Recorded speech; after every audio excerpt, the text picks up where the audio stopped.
आपने ज़रूर सुना होगा कि बदले की आग हमें अंधा कर देता है और हम वो सारी चीज़ें कर जाते हैं जिसके बारे में हमने कभी सपने में भी नहीं सोचा होगा। और आज की कहानी भी बदले की आग में जल रहे एक ऐसी ही आदमी की है जिसने एक हादसे में अपनी माँ को खो दिया। अब ये बदले की आग उसके साथ साथ और किसको जलाकर राख कर देगा, ये तो इस कहानी में ही पता चलेगा। इसलिए हेलो एंड वेलकम एवरीवन, मैं हूं आपका दोस्त स्टोरी टेलर राज और आप देख रहे हैं हमारा चैनल स्टोरीज विद राज, जहां मैं आपको कुछ नई और अनोखी कहानियां सुनाता रहता हूं। और आज की कहानी का नाम है रिवेंज। तो अगर आपको आज की कहानी पसंद आती है तो इस वीडियो को लाइक और शेयर ज़रूर करें, क्योंकि आपका एक लाइक और कमेंट हमें आपके लिए वीडियोस बनाने में मोटिवेट करता है। और अगर आप हमारे चैनल पर नए हैं और आप कुछ नई और अनोखी कहानियां ढूंढने में अपना वक्त बर्बाद नहीं करना चाहते तो हमारे चैनल को सब्सक्राइब करके उस बेल आइकन को प्रेस करना बिल्कुल मत भूलिएगा। इससे हमारी हर वीडियोस की नोटिफिकेशन आप तक सबसे पहले पहुंच जाएगी। तो चलिए ज़्यादा देरी न करते हुए आज की कहानी को शुरू करते हैं।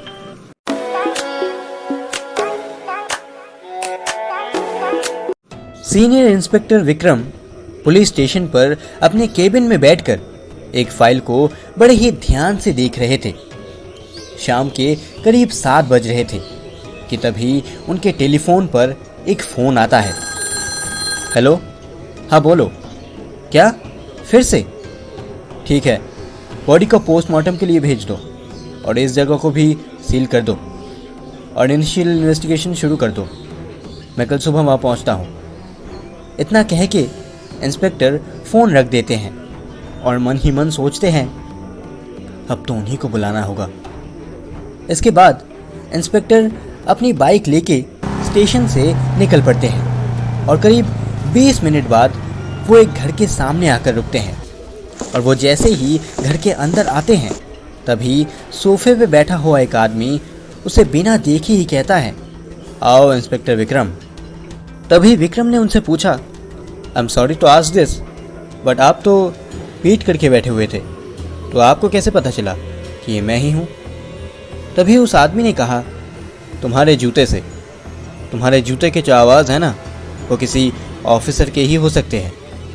विक्रम ने फिर पूछा, वो सब तो ठीक है, पर पक्का ये मैं ही हूँ, ये कैसे पता चला आपको? तभी उस आदमी ने फिर कहा, कुछ राज बताए नहीं जाते इंस्पेक्टर। तभी एक दूसरे आदमी ने कहा, अब बस भी करो हैरी, तुम विक्रम को डरा रहे हो। दरअसल विक्रम, बात यह है कि अभी 5 मिनट पहले ही मुझे कमिश्नर साहब का फ़ोन आया था और उन्होंने ही मुझे कहा कि तुम मेरे घर आ रहे हो। और हम न्यूज़ भी देख रहे थे कि 3 मर्डर पहले ही हो चुके हैं और कुछ घंटे पहले ही 4था मर्डर भी हुआ है और उसका मुजरिम अभी तक पकड़ा नहीं गया। और इस केस को हैंडल कर रहे हो तुम, यानी सीनियर इंस्पेक्टर विक्रम। हाँ, वो केस मैं ही हैंडल कर रहा हूँ, विक्रम ने डिटेक्टिव किंग को देखते हुए कहा। तभी हैरी ने डिटेक्टिव किंग से कहा, क्या यार, तुमने पूरा मज़ा ख़राब कर दिया। मैं तो बस ये देखना चाहता था कि तुम ऐसे डायलॉग देते हुए कैसे लगोगे। चलो वो सब छोड़ो, तुम बताओ विक्रम, कैसे आना हुआ? तभी डिटेक्टिव किंग ने कहा, ना कोई सबूत, ना कोई गवाह और ना ही कोई सुराग, आना ही तो था। एम आई राइट विक्रम? सही कहा डिटेक्टिव, इंस्पेक्टर विक्रम ने भी कहा। तभी हैरी ने कहा, अरे वाह, अब ये हुआ ना डिटेक्टिव वाला डायलॉग। तुम लोग बैठकर बातें करो, मैं सागर को चाय बनाने के लिए कह कर आता हूँ। इतना कह के हैरी सागर के पास चला जाता है। उसके बाद डिटेक्टिव ने विक्रम से पूछा, तो इंस्पेक्टर बताइए, ऊपर से बहुत प्रेशर है क्या? आपको तो सब कुछ पता है डिटेक्टिव, इसलिए कमिश्नर खुद चाहते हैं कि इस केस में आप हमारी मदद करें, इंस्पेक्टर विक्रम ने कहा। तब तक चाय लेकर सागर और उसके साथ हैरी दोनों आ चुके थे। डिटेक्टिव चाय की एक चुस्की लेते हुए कहते हैं, डोंट वरी इंस्पेक्टर, मैं तुम्हारी मदद ज़रूर करूँगा। हम कल सुबह तुम्हारे केबिन पहुँच जाएंगे। अब चाय पी लो। करीब 1 घंटे बाद विक्रम ने कहा, ओके देन, तो कल पुलिस स्टेशन पर मिलते हैं। अब मुझे चलना चाहिए। इतना कह के इंस्पेक्टर अपनी बाइक लेकर वहाँ से चला जाता है। अगले दिन सुबह हैरी और डिटेक्टिव पुलिस स्टेशन में विक्रम के केबिन पहुँच जाते हैं। ओह, तो आप लोग आ गए? आइए बैठिए। बताइए क्या लेंगे आप लोग, चाय या कॉफ़ी? इंस्पेक्टर विक्रम ने उन दोनों को पूछा। डिटेक्टिव ने कहा, थैंक यू ऑफिसर, पर हमें कुछ नहीं चाहिए। तभी हैरी ने डिटेक्टिव के कानों में फुसफुसाते हुए कहा, अरे ले लो ना यार, फ्री में ही तो मिल रहा है, हमारा क्या जाता है, और वैसे भी फ्री की चीज़ को मना नहीं करते, ले लो ले लो। इंस्पेक्टर विक्रम बड़े ही ध्यान से उन दोनों को बातें करते हुए देख रहे थे, पर उसे कुछ समझ में नहीं आ रहा था। इसलिए उसने डिटेक्टिव से पूछा, तो कुछ लाऊं आप लोगों के लिए? डिटेक्टिव ने हैरी की उम्मीदों पर पानी फेरते हुए कहा, नहीं नहीं, उसकी कोई ज़रूरत नहीं है। इस बात को सुनते ही हैरी ने धीरे से कहा, धत तेरी की। तभी इंस्पेक्टर ने हैरी से पूछा, क्या कोई प्रॉब्लम है, कुछ चाहिए आपको? हैरी मुस्कुराने की एक्टिंग करके कहता है, नहीं नहीं, मैं बिल्कुल ठीक हूँ, आप लोग अपनी बातचीत जारी रखिए। वैसे उन 4 लोगों की वो केस फाइल कहाँ है? मैं उस फाइल को एक बार देखना चाहूँगा। डिटेक्टिव ने विक्रम से कहा, लीजिए ये रहा, ये है उन 4 लोगों की फाइल जिनका मर्डर हुआ है। इंस्पेक्टर विक्रम अपने ड्रॉअर से उस फाइल को निकाल के डिटेक्टिव को देते हैं। ओके दीजिए। और क्या आपने उन सारे जगहों को सील किया है जहाँ से उनकी लाश मिली है? डिटेक्टिव ने विक्रम से पूछा। हाँ डिटेक्टिव, मैंने उन सारे जगहों को सील कर दिया है, और मैंने उनके घर वालों को भी यहाँ बुलाया है, वो लोग बस आते ही होंगे, इंस्पेक्टर विक्रम ने कहा।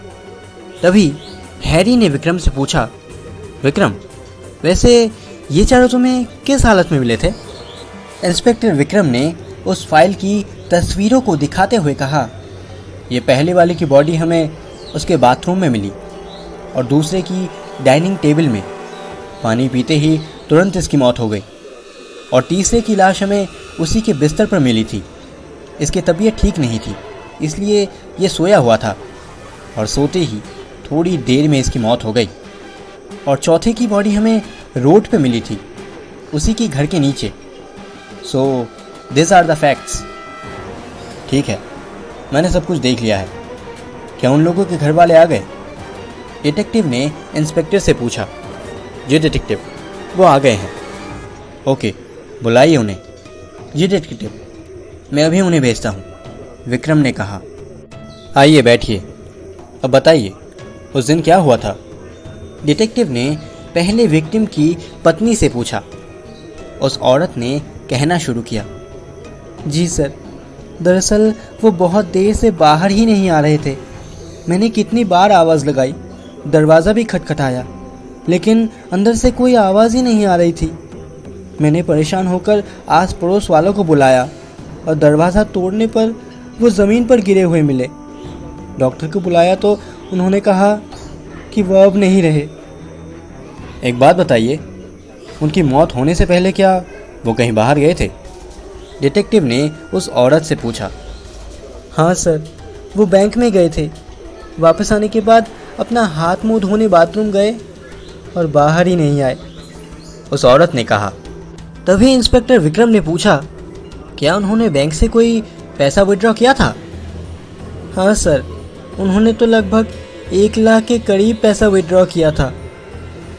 मौत के बाद भी क्या वह पैसे सही सलामत थे?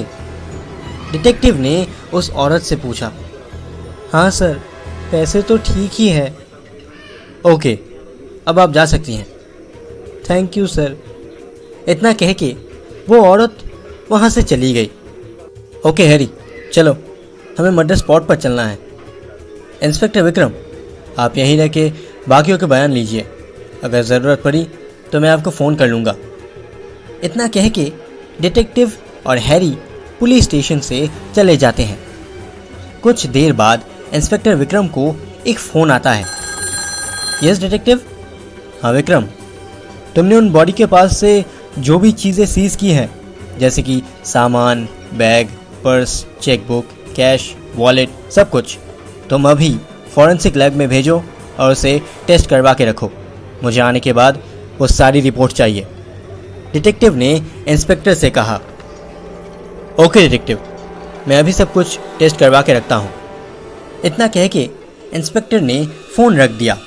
करीब 45 मिनट बाद डिटेक्टिव और हैरी पुलिस स्टेशन वापस आ गए। तो ऑफिसर, क्या फॉरेंसिक की रिपोर्ट आ गई? हैरी ने विक्रम से पूछा। जी हाँ, रिपोर्ट आ गई, ये लीजिए। ये कहते हुए विक्रम ने हैरी को रिपोर्ट दे दिया। ये लो किंग, अब देख लो कि तुम्हारा शक सही है या नहीं। इतना कहते हुए हैरी वो रिपोर्ट डिटेक्टिव को देता है। कुछ मिनटों तक रिपोर्ट देखने के बाद डिटेक्टिव ने कहा, मैं जानता था मेरा शक बिल्कुल सही निकलेगा। तो क्या लगता है आपको, आखिर उस फॉरेंसिक रिपोर्ट में ऐसा क्या लिखा था जिसने डिटेक्टिव के शक को यकीन में बदल दिया? और क्या डिटेक्टिव किंग आखिरकार उस खूनी को पकड़ पाएंगे? इन सारे सवालों के जवाब को जानने के लिए इस कहानी का दूसरा भाग देखना बिल्कुल मत भूलिएगा। और आज की कहानी आपको कैसी लगी, कमेंट्स में हमें ज़रूर बताइएगा। और हमारे चैनल को सब्सक्राइब करके हमारे इस छोटे से परिवार का हिस्सा बने रहिए। मैं जल्दी लौटूंगा इस कहानी का दूसरा और आखिरी भाग लेकर। तब तक के लिए स्टे होम, स्टे सेफ।